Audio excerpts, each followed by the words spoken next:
Muy buenas noches y bienvenidos a nuestra masterclass de oratoria empresarial. Me da mucho gusto recibirlos. De verdad que los felicito por tomar la iniciativa de aprender un poco más acerca del desarrollo de las habilidades orales, que es tan importante en estos tiempos.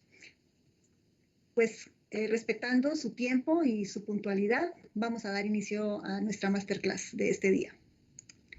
Me presento, mi nombre es Luz Karime Barreto Rojas. Estudié una licenciatura en comunicación social con especialidad en periodismo y otra especialidad en comunicación organizacional. Luego estudié una maestría en gestión educativa y otra maestría en docencia. He sido conductora de televisión por más de 5 años y también he sido maestra de ceremonias en diferentes actos y eventos, tanto de orden gubernamental como privado. Y desde hace 10 años me dedico a formar a personas que estén interesados en, digamos que, desarrollar las destrezas que tienen que ver con la oratoria. Imparto cursos y clases desde adolescentes que están en la preparatoria, universitarios y profesionales que de una u otra manera ven la necesidad de acercarse al tema y por lo tanto desarrollarlo. Así que es un gusto hoy estar compartiendo con ustedes. Lo primero que les tengo que decir es que los antiguos griegos entendieron perfectamente el impacto que tiene la palabra y la importancia de la misma dentro del desarrollo del conocimiento. Podemos observar que los grandes maestros como Aristóteles, Platón y Sócrates se concentraron en esa parte de la educación desde el punto de vista de la transmisión de conocimientos, básicamente a partir de la palabra. Hay una historia que es muy contundente y es como Filipo II, el rey de Macedonia, invita a Aristóteles para que sea el formador de su hijo en las artes de la conquista y pues lo entrene en las artes de la batalla, ¿no? Además de las diferentes artes que manejaba Aristóteles. Y Aristóteles se concentra precisamente en educar a ese príncipe que va a heredar el reinado de Macedonia en el arte de la negociación, en el arte de la conquista a través de la palabra más que de la espada. Estoy hablando de Alejandro Magno y sin lugar a dudas la historia nos puede constatar que Alejandro Magno, y aunque poco se habla de ello, conquistó más a través de la palabra y de la negociación que de la propia guerra. Esta es una muestra, es un pequeño botón de lo impactante que puede llegar a ser la palabra en materia de negociación, en materia de persuasión, en materia de convencimiento, en materia también de seducción, porque la idea es que todos reconozcamos que a través de la expresión oral podemos seducir a los demás, seducir en el marco de los negocios, seducir en el marco de las ventas, seducir en la vida personal, seducir en la vida social y también seducir en la vida familiar. Lo primero que hay que decir es que hablar en público es un acto y es el acto de comunicar a través de diferentes mecanismos que tenemos y diferentes recursos que tenemos los seres humanos, no solamente la palabra. Alrededor de la palabra hay otros recursos que debemos usar para hacer de la palabra más convincente y a través de esos recursos comunicamos, transmitimos una idea a un grupo, bien sea pequeño o grande de personas. No podemos desconocer que cuando interactuamos y tenemos ese vínculo comunicativo con otra persona, ahí estamos imprimiendo el toque de la oratoria, ahí estamos imprimiendo el toque de la expresión oral, de la elocuencia, de la retórica, que son los dos aspectos fundamentales que abarca la oratoria precisamente los griegos. La elocuencia tiene que ver con todo aquello de la comunicación no verbal. Desde que nos levantamos, estamos comunicando a través del cuerpo, a través de la voz, a través de esa comunicación de la cual no se habla mucho. Y la retórica, que tiene que ver con la narrativa, cómo a través de la narrativa, de la exposición de las ideas, nosotros podemos atraer la atención de las personas que están prestando atención a lo que estamos diciendo. Y por eso es que es un acto tan valioso y tan importante. Y en estos días es un recurso que debemos, sin lugar a dudas, destacar y sin lugar a dudas desarrollar. Hablemos un poco de algunas cifras. El miedo a hablar en público afecta, según estimaciones, al 75% de la población. Esta cifra no hay que echarla en saco roto, como se diría popularmente, porque sin lugar a dudas es alta si tenemos en cuenta que desde que estamos en el contacto con el mundo, nos estamos expresando. Y a las personas, al 75% de las personas, les da temor intervenir, les da temor tomar la palabra, les da temor poder expresar y poder convencer a otros de sus ideas, de sus posturas. El nombre técnico que recibe este miedo es el de glosofobia, para que lo apunten por ahí, porque la verdad es que muy poco se conoce acerca de que el miedo a hablar en público tiene un nombre técnico y es el de glosofobia.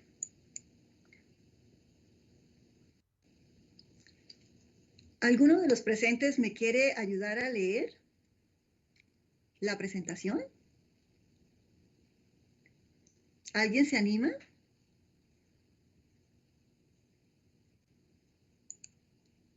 Muy bien, entonces yo lo hago.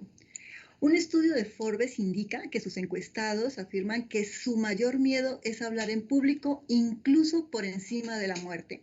Y estamos hablando de una parte muy metafórica, es cierto, pero si prestamos atención a esta idea, tal vez podamos observar que nuestros recuerdos en alguna ocasión hemos tenido ese tipo de pensamientos. Prefiero esconderme debajo de la mesa, prefiero esconderme debajo de la silla a tener que abordar un determinado tema en una situación que para mí es de pronto de conflicto o una situación que no es muy cómoda y donde definitivamente no quisiera participar. Pero las personas, la gran mayoría o el grueso de las personas, sí tienen este tipo de pensamientos. Prefiero morirme a estar hablando frente a un determinado auditorio, a un determinado público. ¿Por qué es importante saber comunicar las ideas? ¿Qué nos permite? ¿Cómo nos proyectamos a través de la comunicación de las ideas? En primer lugar, tenemos credibilidad. Cuando nosotros comunicamos adecuadamente las ideas, nos acercamos a los otros y establecemos vínculos comunicativos con base en la credibilidad, con base en que los otros entienden perfectamente lo que estoy queriendo decir, porque en comunicación hay una pregunta clave que debemos responder. ¿Qué queremos comunicar? Y la credibilidad está muy ligada a poder alcanzar ese objetivo. La efectividad es el otro punto que nos ofrece como beneficio el hecho de que podamos proyectar bien nuestras ideas, el hecho de que podamos transmitir adecuadamente las ideas, porque si somos efectivos, pues llegamos a la meta, llegamos al punto al cual nos hemos trazado, pues recorrer ese camino y alcanzarlo. ¿Cuál puede ser la efectividad? Perfilar adecuadamente un cliente, convencer a alguien de una idea, ¿no? Tanto en la vida laboral, como en la vida personal, como en la vida familiar, como en la vida social. Y eso me hace ser efectivo y ganar en confianza. Ese es el siguiente punto, la confianza. La oratoria y todos los elementos que tienen que ver con el desarrollo de las habilidades orales están muy ligados a esa confianza y al autoconocimiento. Autoconocerme me da la posibilidad de saber cómo reacciono frente a ese tipo de situaciones. Y es que tenemos reacciones fisiológicas. A algunas personas les tiemblan las manos, a otras personas consideran que su voz cambia porque tiembla mucho, otras personas se les afecta su respiración, a otras personas le tiemblan las piernas, a otras personas les da dolor de estómago, sienten mariposas muy fuertes en el estómago. En fin, tenemos diferentes reacciones fisiológicas. Pero si vamos ganando en confianza, esas reacciones fisiológicas empiezan a minimizarse en la medida en que empezamos a enfrentar ese temor y esas creencias que están alrededor de lo que es hablar en público, del acto de transmitir ideas y de comunicar a través del oral. Y la cercanía también está relacionado con mejorar los vínculos comunicativos, mejorar las relaciones con nosotros, mejorar las relaciones con mis colaboradores, que no sean solamente mis colaboradores, sino que sean mis seguidores, porque en últimas en lo que me quiero convertir es un líder que inspire. Y cuando manejamos de manera adecuada y correcta la habilidad oral, nos convertimos en inspiradores de otros. Y eso es lo que ganamos cuando nos atrevemos a abordar todos los elementos que tienen que ver con la elocuencia, la retórica y, por supuesto, sin lugar a dudas, la oratoria. Pero, ¿qué sucede cuando lo que tenemos que decir lo decimos mal? Esa es una pregunta que muy seguramente nos hacemos muy a menudo. ¿Qué tan bien lo dije? ¿Qué tan efectivo fui? ¿Sí lo logré transmitir como yo lo había planteado? Vamos a ver un pequeño botón de lo que sucede cuando no transmitimos bien lo que queremos comunicar.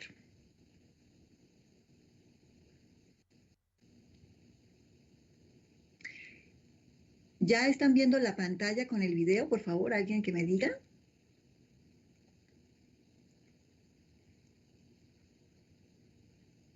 Bueno, ya voy a activar el video. Es imprescindible garantizar, y así se lo rogamos, señor presidente, girar sus instrucciones para que nuestros alumnos, los maestros, los directivos de las escuelas, la comunidad en su conjunto, sean oportunamente vacunados contra la influencia AHLNL ante el posible rebrote que sucedería durante los meses invernales. Acudamos a los organismos internacionales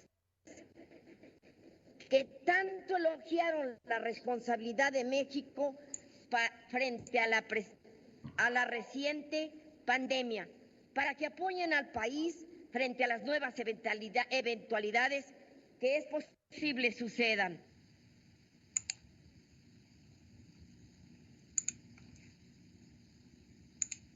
Muy bien, muchos elementos a evaluar de la intervención de la maestra Elbaster Gordillo, desafortunada intervención de la maestra Elbaster Gordillo durante pues, el episodio que vivimos con la influenza H1N1. Muchos elementos a observar y a evaluar. Uno de ellos es que sin lugar a dudas a ella sus asesores le preparan sus discursos, es decir, ella los debe de leer porque ella no los escribe. Sin embargo, en esta oportunidad observamos que no lo había leído, no lo preparó.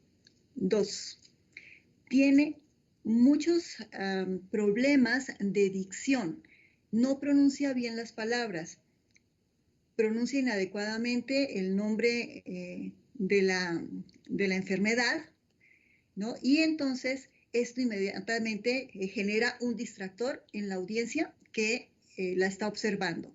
No debemos olvidar que ella en ese momento era la líder sindical de uno de los sectores, digamos que más profundos, ¿no? Y más circunstanciales del país, como lo es el sector de los maestros.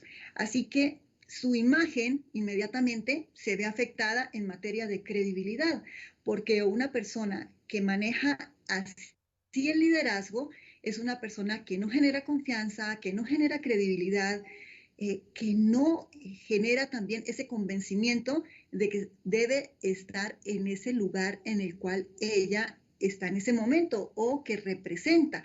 Entonces, hay que tener mucho cuidado con este tipo de intervenciones cuando no se hacen las cosas adecuadamente o cuando no se transmite el mensaje de manera eficaz. Otro ejemplo.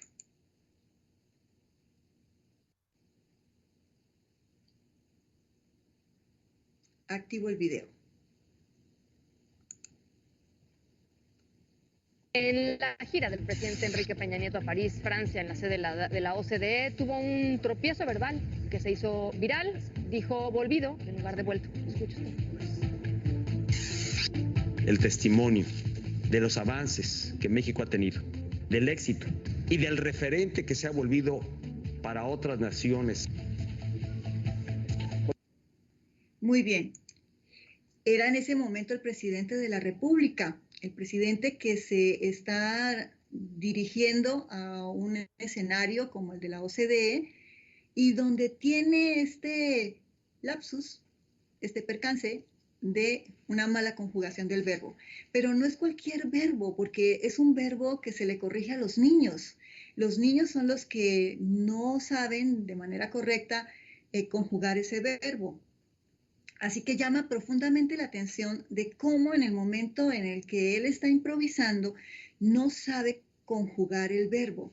Y la verdad es que el impacto es bastante fuerte porque es un presidente de una nación como México, que está en la OCDE, y que su lenguaje no está a la altura de la intervención que en ese momento hace.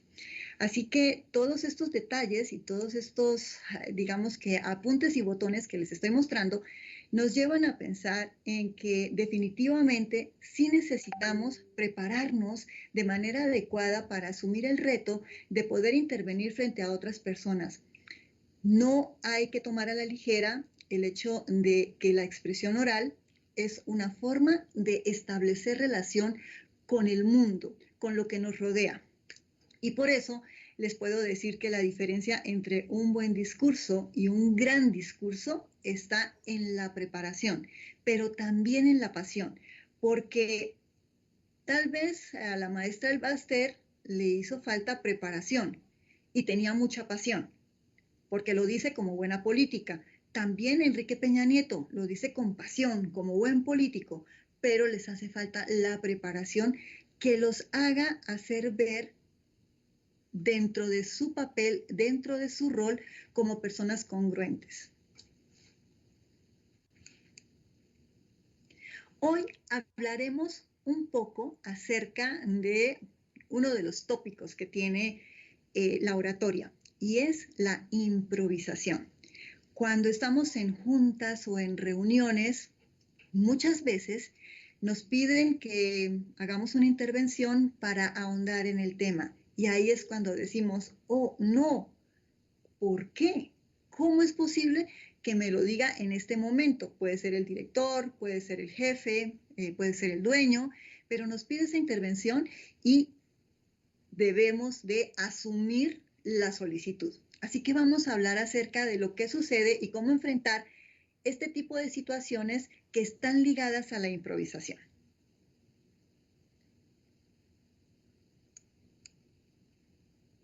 Vamos a centrar un poco el tema. Y es que, por ejemplo, dos personajes de nivel histórico totalmente diferentes, es decir, de épocas totalmente diferentes, nos dan algunas señales y nos dan algunas muestras de por dónde debe ir la creencia relacionada con la improvisación. Y me refiero, en primer lugar, a ese político británico muy recordado, que es Winston Churchill, que solía decir, voy a preparar la improvisación de mañana. Y al escritor inglés William Shakespeare, que decía, las improvisaciones son mejores cuando se preparan. Esto nos da una idea de la importancia de la preparación, independientemente de que sea una improvisación. Pero ustedes dirán, ¿cómo habla de preparación cuando me están diciendo en una junta, en una reunión, y no solamente en el ámbito laboral, sino en el ámbito familiar? No sé, tal vez a ustedes les haya pasado que su hermana o la comadre o el compadre les diga unas palabras, por favor, aquí a su ahijada, a la quinceañera, ¿no? O el amigo que está de cumpleaños y hay unas palabras del mejor amigo. Y estamos en el ruedo en ese momento y no hemos no nos hemos preparado. Entonces, ¿cómo hablar de preparación, Luz? ¿Cómo nos hablas de preparación si estamos frente a la palabra improvisar? Vamos a ver por qué les digo que hay que centrar el término, el tema, y por qué hay que centrar la creencia. ¿Improvisar está fuera de mi alcance? Es una de las preguntas que nos podemos hacer, dado que es algo que puede surgir de la nada. Pues les tengo noticias. Los seres humanos improvisamos siempre. Siempre, desde que abrimos los ojos, estamos improvisando, estamos fabricando mensajes, estamos pensando cómo voy a llegar, cómo voy a abordar a mi seguidor, cómo voy a abordar al cliente, cómo voy a abordar a mi hija, cómo voy a abordar a mi esposo, cómo voy a abordar a mi esposa. Siempre estamos improvisando, estamos en una improvisación constante. Así que la primera creencia es que tenemos que romper, es dejar de pensar que la improvisación no está a nuestro alcance. Siempre estamos improvisando. Lo único es que cuando estamos frente a reuniones de carácter laboral, familiar o social, tal vez tengamos delante a más personas. No solamente sea a una persona a quien tengamos que abordar, sino a más de una persona. Eso es lo que cambia. Lo demás está en nosotros. Lo hemos desarrollado, lo venimos desarrollando, porque siempre estamos improvisando la manera de comunicar nuestras ideas. Así que hoy les vamos a dejar algunas claves para la improvisación. El primer punto que tenemos que tener en cuenta para poder improvisar es anticiparse. ¿Qué es anticiparse y cómo me puedo anticipar frente a una ocasión donde donde se pueda requerir que yo deba improvisar? Uno de los recursos del entrenamiento es que cuando tengamos una junta, una reunión o vayamos a enfrentar a un cliente, visualicemos e imaginemos también qué podríamos aportar, qué podríamos decir, cuál es el tema que se va a tratar. Por lo general en las juntas, en las reuniones, siempre se nos envía cuál es el tema de la junta o estamos en conocimiento de cuál es el tema de la junta que se va a abordar, independientemente de si tengo que hablar en ella o no. Así que, ¿qué podría decir? ¿Qué podría aportar en esa junta? Es un buen recurso que me lleva al camino de estar preparados o preparada para que si en algún momento alguno de las personas que están ahí presentes en la junta me solicita que intervenga, yo pueda tener muy claro los puntos con los cuales yo puedo hacer una aportación que agregue valor a esa junta o a esa reunión. Importantísimo anticiparse, importantísimo pensar que tal vez me llamen a que colabore o a que participe en la junta y establecer cuáles serían los puntos que yo podría abordar. Igual en una reunión familiar, y si me dicen que dirija unas palabras a mi mamá que está de cumpleaños, a mi hermana, a mi sobrina que está cumpliendo sus 15 años, que está haciendo la primera comunión, en fin, algún evento familiar en Navidad, de Año Nuevo, ¿qué podría aportar? Ese es un buen entrenamiento para enfrentar la improvisación de una manera preparada. Recordar que el primer minuto es clave. Y voy a colocar un término que a veces que suena coloquial. Cuando es a quemarropa, cuando nos solicitan la intervención a quemarropa, el primer minuto es clave. ¿Por qué? Ese primer minuto marca, uno, la actitud con la cual yo recibo el llamado a que participe en esa junta, en esa reunión. Inmediatamente, esa actitud se ve reflejada en mi expresión corporal de incomodidad.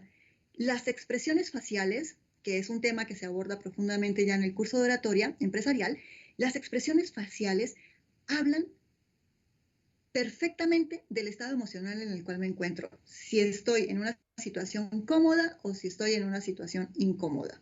Se refleja en algunos gestos que hacemos, movimientos de los labios, movimientos de las cejas, movimientos de los músculos que están ligados a las mejillas. Entonces, ahí se ve reflejada la incomodidad o la comodidad que puedo estar viviendo en ese momento.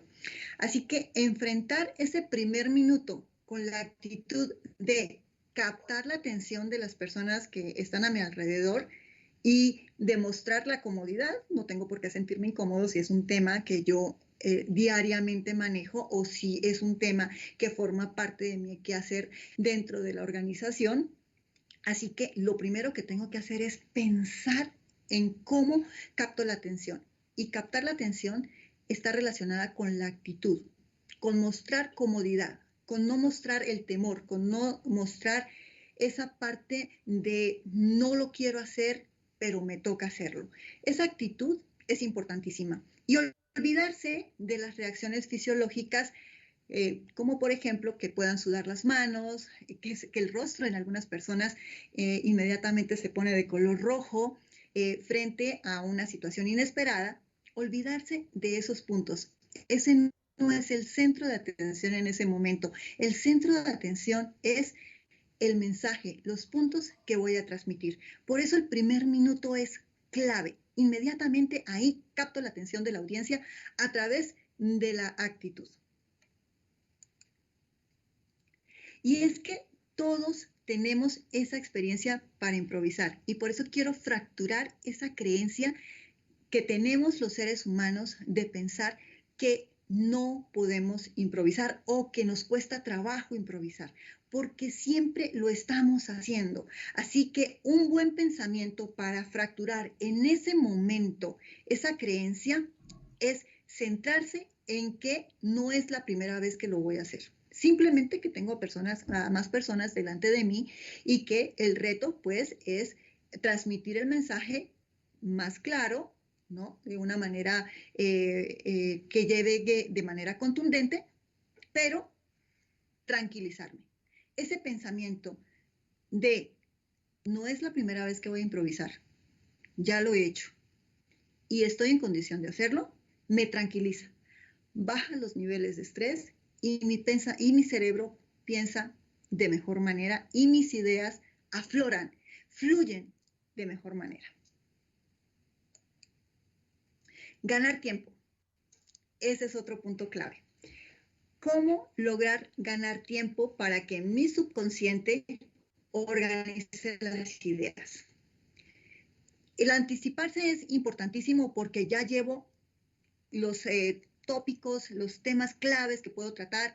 Recordemos que una improvisación es corta, a lo sumo serán 2 minutos, así que en 2 minutos tengo que dejar el mensaje clave. Si estoy en una reunión, en una junta de trabajo, estoy invitada a esa junta o a esa reunión, puedo anticiparme porque conozco sobre qué temas se va a hablar, sobre qué temas se va a abordar y puedo establecer claramente, si me llaman a que participe, con qué temas puedo participar. Así que lo que podemos hacer para ganar tiempo es introducir con algunas frases el tema del cual voy a hablar. Por ejemplo, puedo decir, alguna de las frases que he apuntado hoy en esta presentación es, me piden a que hable sobre tal tema, así que estos son los puntos que voy a trabajar. O es un gusto dirigirme a ustedes y quisiera hoy abordar el tema del desarrollo sostenible, de la importancia que tiene y de las acciones que estamos implementando desde el departamento que está a mi cargo y que mis colaboradores, sin lugar a dudas, han venido desarrollando en los últimos tiempos, por ejemplo, ¿no? Entonces, así gano espacio, gano tiempo para organizar mis ideas y para que mi subconsciente ya les dé un orden de acuerdo a lo que hemos venido trabajando en la Junta.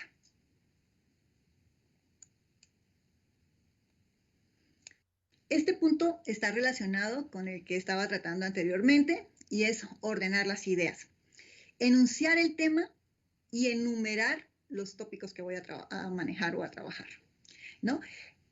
Un ejemplo que he colocado también es en el caso de la oratoria, Hoy les hablaré acerca de la voz y de 3 puntos importantes que se deben tener en cuenta a la hora de abordar el paralenguaje, que es la disciplina con la que se conoce el abordaje de la voz. 1, la velocidad. 2, el volumen. Y 3, la entonación. Así estoy precisando el tema y estoy precisando las ideas.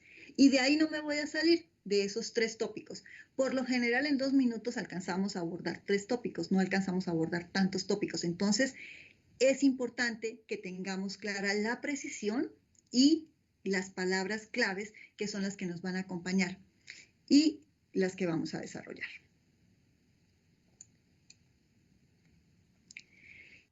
El poder de las palabras. ¿Por qué es importante tener en cuenta que la palabra tiene un poder?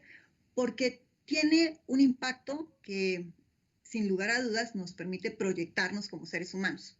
Entonces, por eso, la intervención debe ser concisa y fácil de entender. No busquemos en ese momento donde estamos improvisando, no busquemos términos muy técnicos.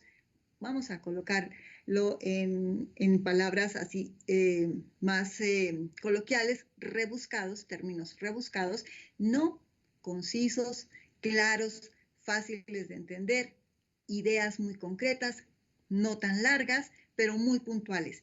Y eso nos permite también tener un mayor acceso al pensamiento y a la atención de las personas, porque nos ven como seres humanos o como directivos o como vendedores o como personas, en últimas, muy concretas. Y eso llama la atención de la audiencia. Cuidar el lenguaje no verbal es una clave muy, pero muy valiosa en esta parte de la improvisación.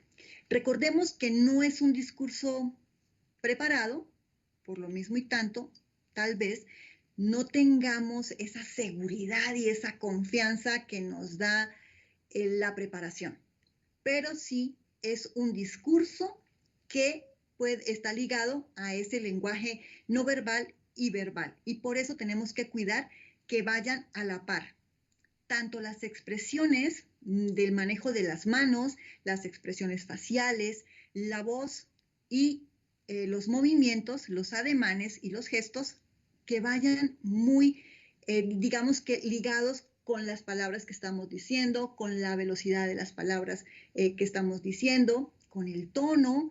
¿Para qué? Para que nos veamos más creíbles, más contundentes. Sí, es cierto, no es un discurso preparado, pero nos hemos anticipado y sí llevamos ahí de una u otra manera la preparación a flor de piel. Miremos esta gráfica que nos dice cuál es el impacto que tiene la expresión o la comunicación no verbal. Lo que decimos, que son las palabras, tiene un porcentaje del 7, frente a la voz, que tiene un porcentaje del 38, y la apariencia, el 55. ¿De qué nos habla? Miren, si sumamos la apariencia con la voz, nos da un 93%. Esa es la comunicación no verbal. Ese es el impacto que tiene la comunicación no verbal frente a un 7% de las palabras. Así que, si yo me quiero ver creíble, si quiero convencer, si quiero persuadir, si quiero ser efectivo, tengo que tener en cuenta que tengo un 93% en la comunicación no verbal que está hablando por encima del 7% de las palabras. Es impactante. La apariencia y la voz convencen muchísimo, así que las tengo que cuidar.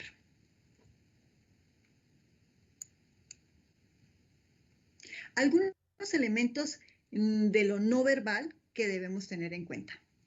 El manejo de las manos, el manejo de la proxémica, que es el espacio, el manejo de la voz, el contacto visual y la postura. Todos estos elementos forman parte de la elocuencia. Y la elocuencia está relacionado con la elegancia y con el manejo adecuado de lo no verbal. de los gestos, de los ademanes, de la mirada, de ese acercamiento y de esa conexión que puedo establecer con los demás. Vamos entonces a mirar algunos de estos aspectos y para comenzar, vamos con las manos. ¿Por qué son tan importantes las manos? Las manos han sido muy castigadas desde el proceso educativo, tanto familiar como escolar. Los niños aprenden a reconocer y conquistan el mundo a través de las manos, tocando. Sin embargo, los padres de familia, las mamás en especial, decimos, no toques, no dañes, no dejes caer, y castigamos a las manos. Y por eso es que las manos pierden un poco el sentido que tienen dentro de nuestra comunicación en el día a día.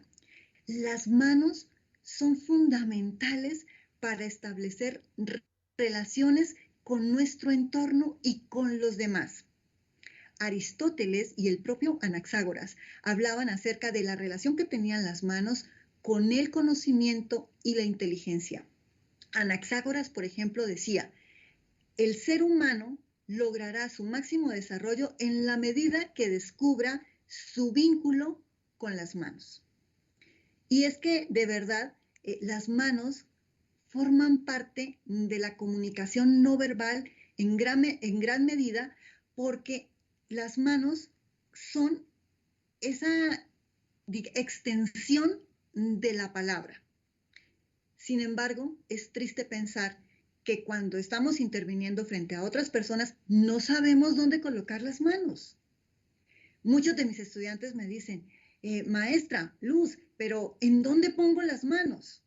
Porque es cierto, hemos aprendido más los gestos barrera, por ejemplo, cruzar los brazos, que es una clara señal de rechazo, que es una clara señal de prevención. Hemos aprendido más a meter las manos en los bolsillos, que es una clara falta de educación y que es una clara muestra de distancia frente a lo que las otras personas me están comunicando, a dónde y cómo debo manejar de manera adecuada las manos. Miren lo que dice Indira Gandhi. Indira Gandhi nos dice, con el puño apretado no se puede intercambiar un apretón de manos. Y es que un puño apretado es símbolo de autoritarismo. ¿Y a cuántos líderes vemos en esta postura, con este gesto de los puños cerrados? Igual el señalar es un símbolo de autoritarismo. No hiciste el informe. Llegaste tarde. Es un gesto muy agresivo que se usa constantemente. Lo usamos con nuestros hijos, lo usamos con las personas, nuestros seres queridos, pero también con nuestros colaboradores y hasta con nuestros clientes, sin saber que estamos transmitiendo a través de los gestos agresividad, autoritarismo. Muy bien, algunas claves con relación al uso de las manos en una presentación. ¿En dónde pongo las manos? ¿Dónde las ubico? ¿Cómo las debo manejar? Muy bien, aquí van 6 claves.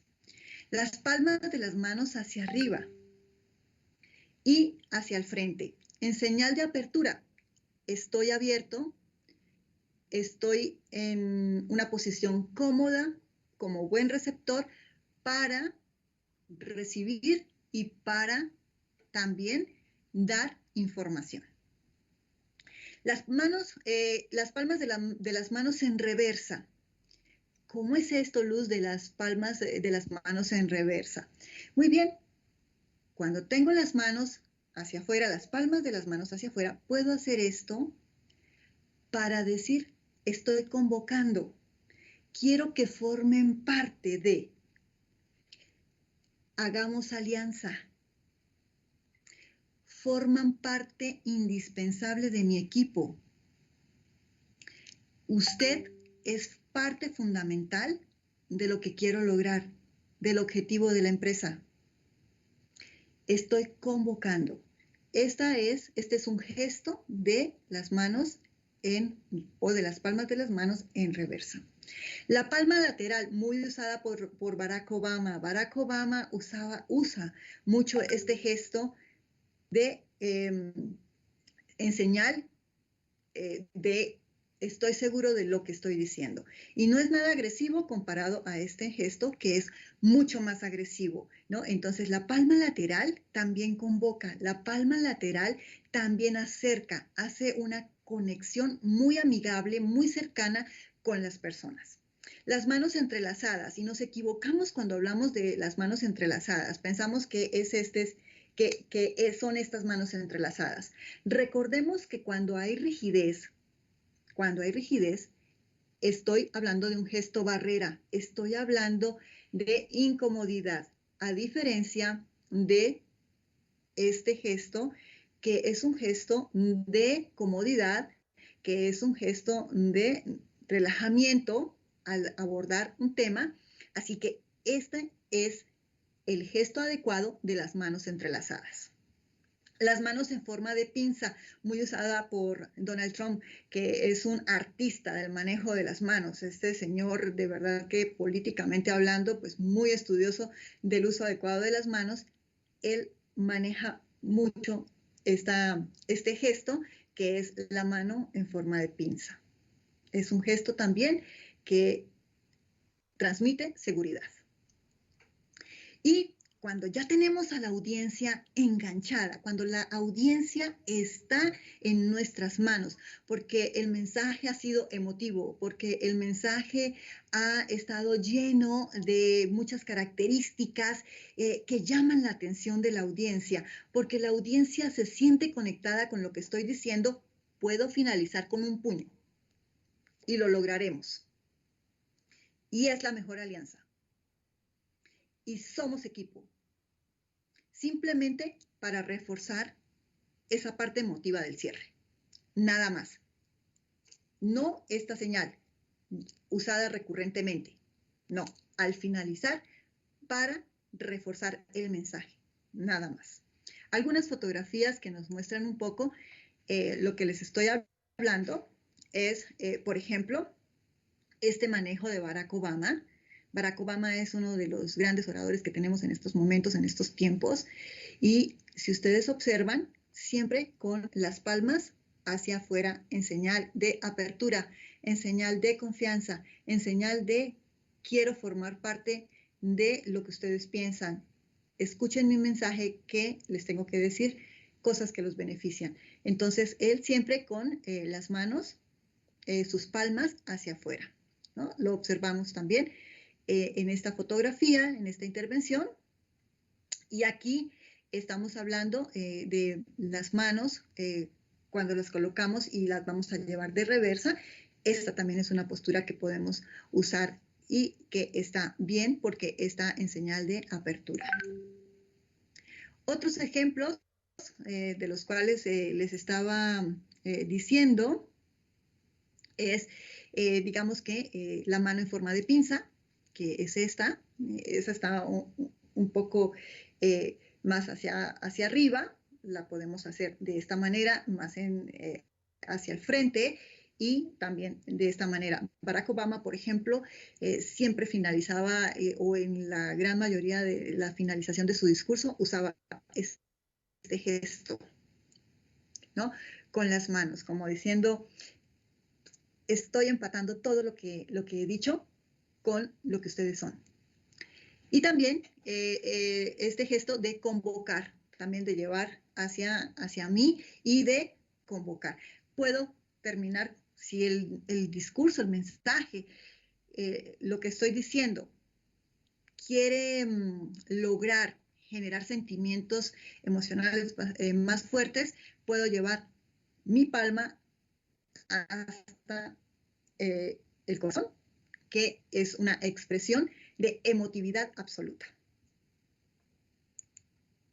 Pasemos entonces a la proxémica. ¿De qué se trata la proxémica, Luz? ¿Cómo puedo manejar la proxémica en un acto de improvisación, en una junta donde tengo que improvisar? Bueno, vamos a definir qué es la proxémica. La proxémica es una disciplina que estudia esa relación espacial, ¿no? De distancia o de cercanía que establecemos las personas y que tienen esta parte significante. Y vamos a ver por qué tiene esta parte significante. Hay que aprender a manejar las distancias, hay que aprender a manejar los espacios.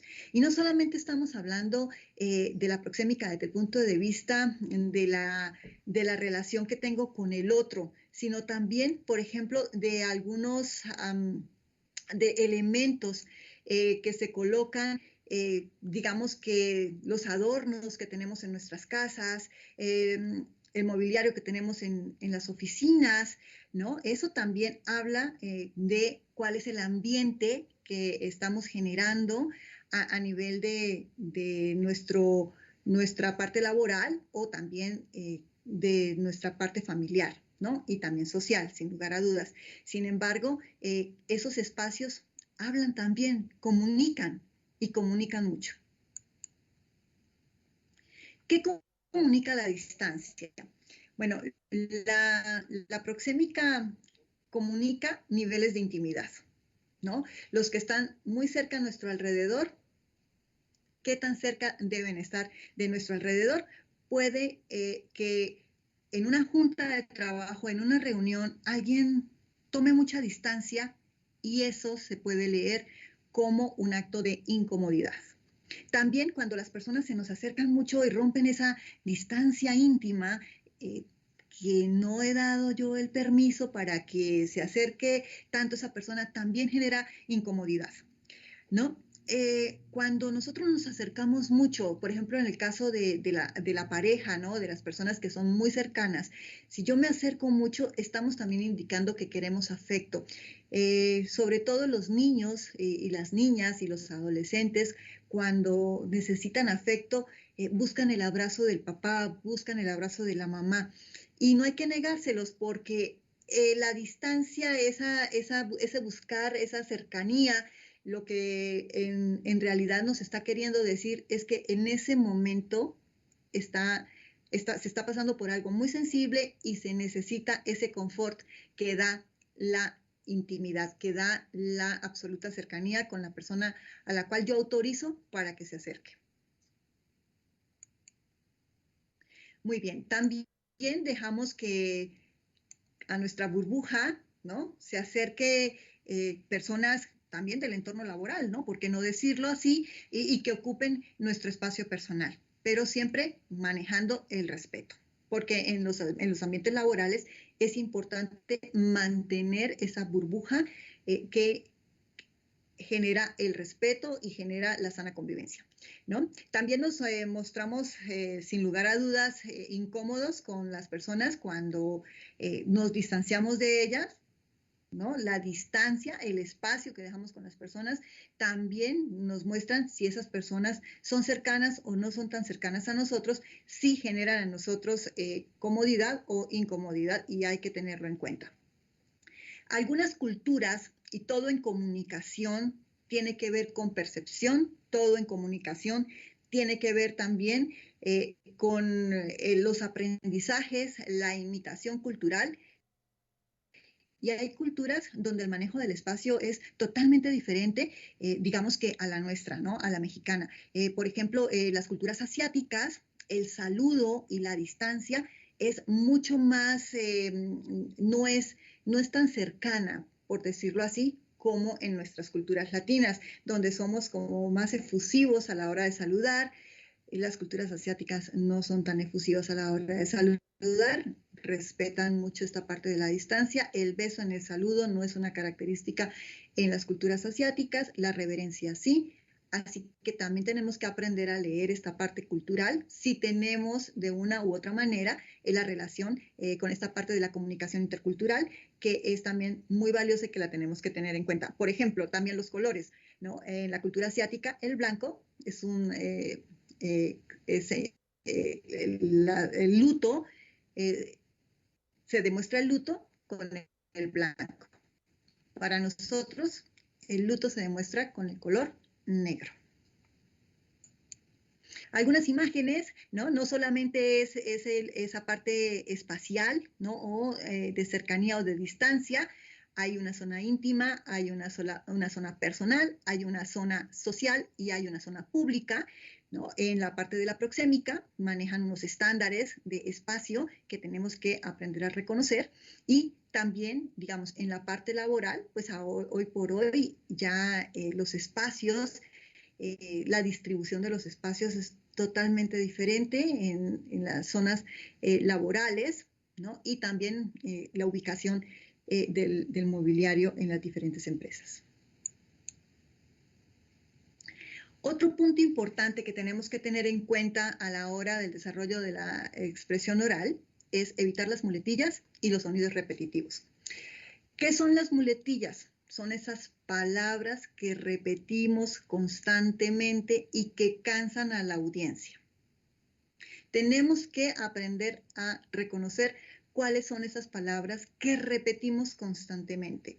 En México tenemos una muletilla muy marcada que es el este. Se repite constantemente, lo podemos observar desde la intervención de los políticos, los propios periodistas, las personas con las que dialogamos. Hay personas que repiten hasta 10, 15 veces en 2 frases, 3 frases la palabra este.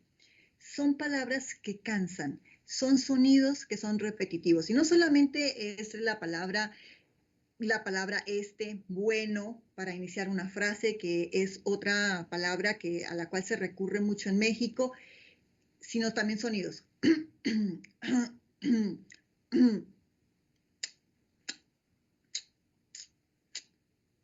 Esos sonidos también se convierten en muletillas si son muy repetitivos. Luz, ¿cómo hacemos para detectar las muletillas? Las muletillas, y les tengo buenas noticias, se pueden corregir, porque es un hábito que se adquiere con esa práctica de la repetición de la palabra. Así que la muletilla la podemos corregir teniendo en cuenta y haciendo conciencia de cuál es la palabra que repito constantemente. ¿Cómo puedo reconocer cuál es la palabra que repito constantemente? Grabándome. Grábense, no le tengan miedo a la cámara, grábense. Ustedes se pueden grabar y reconocer qué tantas palabras repiten o cuáles son las palabras que más repiten en una intervención. E inmediatamente su cerebro empieza a hacer conciencia, y cuando ustedes se den cuenta, ya la muletilla ha desaparecido. Solamente con la práctica y con la conciencia de cuál es la palabra o cuál es el sonido que repito constantemente. Recordemos, una improvisación es escasamente de 2 minutos. Imagínense si uso esos 2 minutos repitiendo la palabra este o bueno. La audiencia se cansa, no dejo nada en concreto, no soy conciso, no logro la efectividad en el mensaje, gracias a que tengo un hábito de repetición de muletillas. Lo mejor para el final. Así es, tenemos que dejar lo mejor para el final. Pensemos en una frase que sea emotiva. De todos depende que el proyecto funcione. Los invito a que formemos parte de él. Llegar a las emociones del otro, llegar a las emociones del equipo, llegar a las emociones del grupo, llegar a las emociones de la familia, llegar a las emociones de los amigos. Por eso hay que dejar lo mejor para el final, guardarse esa frase, guardarse ese gancho que va a culminar con la idea que estoy planteando. Por eso hay que tener en cuenta que la estrategia para dejar una buena inspiración es un mensaje clave al final de la intervención. La emotividad es importantísimo para hacer que te recuerden, ¿no? Recurrir a la emotividad, recurrir a un argumento contundente, a una cifra, a un proyecto exitoso, a una estrategia clara del mensaje de venta, y hacerlo o decirlo al final, dejarlo ahí muy presente en la conciencia de quienes nos están escuchando. Puede usar también una cita, recurrir a una cita, recurrir a unas palabras o parafrasear a algún autor también que tenga que ver con el tema que estoy manejando, y un llamado a la acción. El llamado a la acción es claro y contundente. Desde mi punto de vista, el llamado a la acción debe ser el cierre. ¿Por qué? En estos momentos necesitamos esas frases inspiradoras que nos hagan actuar, que nos hagan cerrar los círculos, que nos hagan cerrar los ciclos, que nos permitan visualizar de una manera diferente la situación, el panorama. Así que un llamado a la acción es clave a la hora de lograr que te recuerden. Un esquema de trabajo sencillo que proponemos es el siguiente, y lo pueden apuntar, y créanme que con el tiempo y con la práctica y con el ejercicio y la puesta en marcha de estos elementos, digamos, de este orden en la estructura del discurso, luego, sin necesidad de tener el esquema a la mano, el cerebro funciona solo y las ideas fluyen. Lo primero, captar la atención. El primer minuto, ¿recuerdan? Cuando hablamos del primer minuto, ahí es donde capto la atención. Lo apunto al frente. ¿Cómo captaría la atención si tengo que hablar en esta reunión, en esta junta de trabajo? Retomo el tema. ¿Qué es retomar el tema? Si mi jefe, si el directivo, si la persona que me ha convocado a que me dirija al grupo estaba hablando acerca de algo, inicio con una frase con la que él haya terminado o con una frase que identifique el mensaje que él ha dicho. Y así introduzco la aportación que yo voy a hacer. Ordenar las ideas, como dijimos, cuáles serían los posibles subtemas o tópicos que podría tratar. Esa visualización de esos temas, concretarlos y ordenarlos en esas ideas. 3, 4 puntos claves. De aquí no me voy a salir. Estos son los que voy a manejar, los que voy a desarrollar.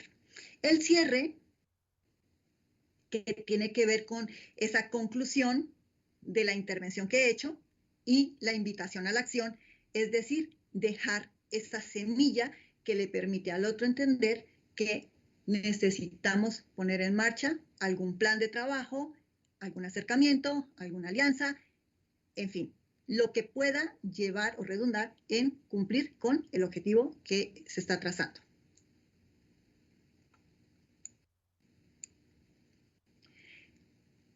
Y a nadar se aprende en el agua. Nosotros aprendemos a nadar lanzándonos a la alberca, lanzándonos al agua. Al principio sentimos que nos vamos a ahogar, tomamos agua y la sensación no es nada agradable.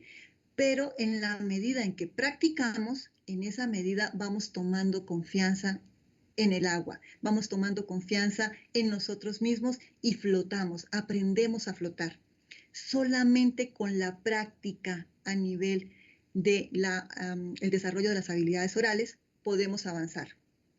Los formadores y las formadoras en expresión oral somos ese instructor que tal vez lanza la mano cuando la persona que está aprendiendo siente que se está hundiendo y lo saca a flote. Pero todo el trabajo en sí está en la práctica que pueda hacer la persona que quiera mejorar su destreza y que quiera convertirse en un líder inspirador para su entorno.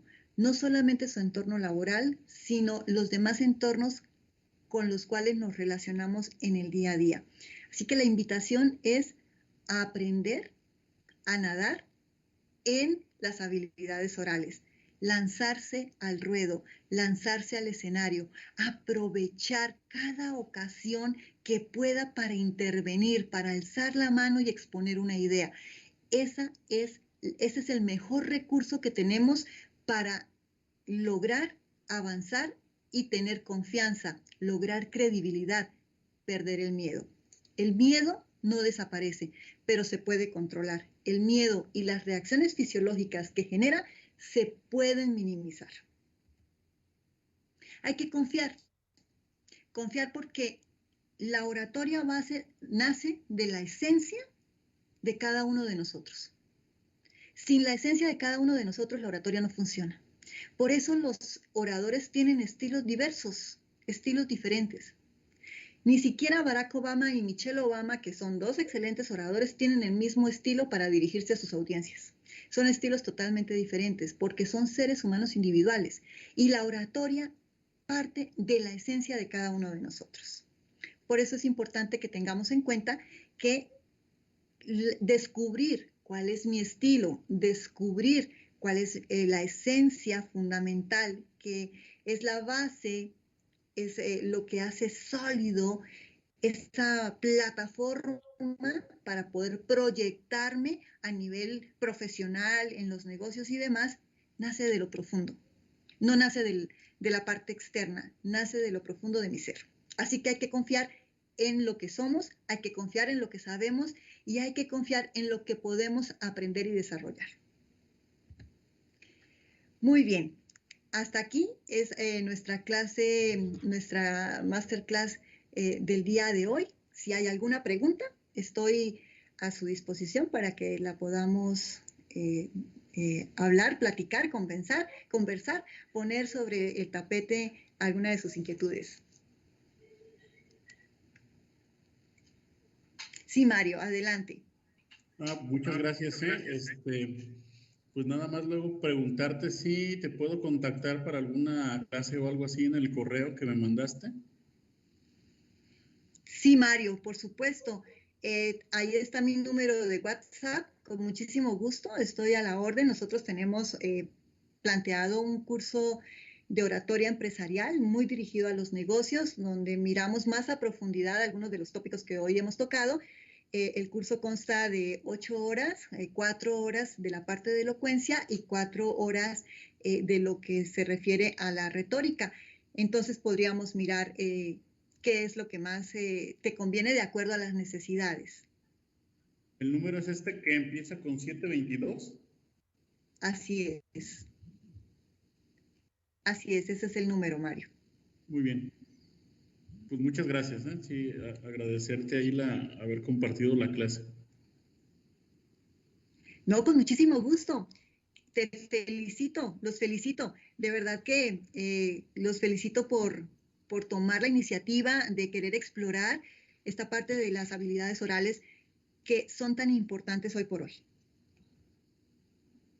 Y ya por último te voy a compartir una frase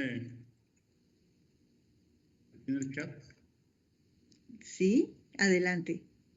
¿La quieres leer, Mario? Sí, digo, me gusta mucho, es la habilidad de expresar una idea es casi tan importante como la idea misma.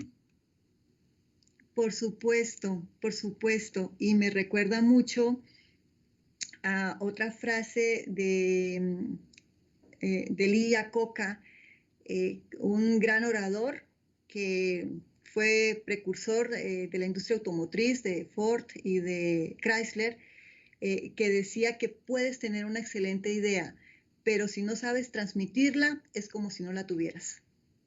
Sí, así es. Muy bien, Mario. Muchísimas gracias por tu aportación. Sí, gracias a ti.